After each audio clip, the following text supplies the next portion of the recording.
El Instituto Forvinius, que es el Departamento de Antropología Cultural de la Universidad de Frankfurt, encontró recientemente en sus archivos 10 fotos de soldados negros prisioneros de guerra, no de la Segunda Guerra, sino de la Primera Guerra Mundial.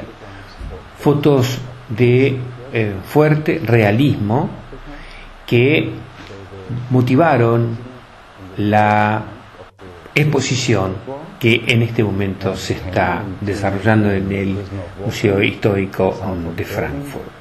Estos 10 prisioneros de guerra fueron tomados junto con cientos de miles que cayeron en el primer mes de la conflagración de 1914 y fueron tomadas dentro de un campo de prisioneros que se construyó en el sur de Berlín a propósito de estas personas. Nosotros no tenemos datos seguros, pero suponemos que estos contingentes negros fueron alistados a las fuerzas coloniales francesas y previo al inicio de la guerra, dado que probablemente la paga que ellos recibían por estar en este ejército, la posibilidad de salir de una África hambrienta, les dio algún estímulo para juntarse y alistarse voluntariamente en algunos casos a esta guerra, que en el primer mes de conflagración llevó víctimas a 1 millón de personas. Estas tropas coloniales negras tuvieron entrenamiento militar, sus jefes de mando eran oficiales coloniales y obviamente hubo un entrenamiento en el uso tanto de las armas como de la disciplina militar para poder ingresar en estos contingentes. Cuando caen prisioneros por parte del ejército alemán, es política del régimen internarlos en un campo de prisioneros específico para musulmanes. Esta fue la política que llevó a cabo el gobierno alemán en 1914. Fueron aproximadamente unos 12.000 internados en este campo de prisioneros en el sur de Berlín. La composición de estos contingentes era hindúes, musulmanes, provenientes de la colonia inglesa, de la India, así como de la colonia francesa en Indochina, y tropas que también siendo musulmanes, pertenecían a Kazajstán, que si bien el Imperio Ruso no había colonizado, pero pertenecía al área de influencia. Todos estas personas, profesando la religión musulmana, fueron colocados en este campo. El sentido último del ejército alemán era tratar de convencer que todos estos musulmanes cambiaran de bando, y que cambiaran de bando para luchar en las fuerzas del Imperio Otomano. El Imperio Otomano, o Turquía en ese momento, era aliado de Alemania, y lo que buscaban entonces era convencer, seducir a estos musulmanes tomados prisioneros a que se decidieran a cambiar filas y luchar contra las colonias que los habían oprimido, ya sea Gran Bretaña o Francia. Es así que se construyó en el mismo centro del campo de prisioneros una mezquita para que los prisioneros pudieran ejercer su religión. Se imprimió un semanario en lengua árabe que se llamó Jihad, que quiere decir Guerra Santa, porque Guerra Santa era la que había declarado el Imperio Otomano contra las fuerzas aliadas en la Primera Guerra Mundial. Todo este gran esfuerzo de seducción no resultó.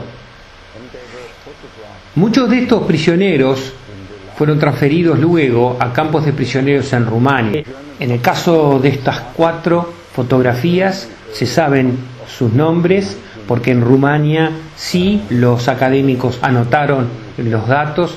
Esto fue 2 semanas antes del fin de la guerra.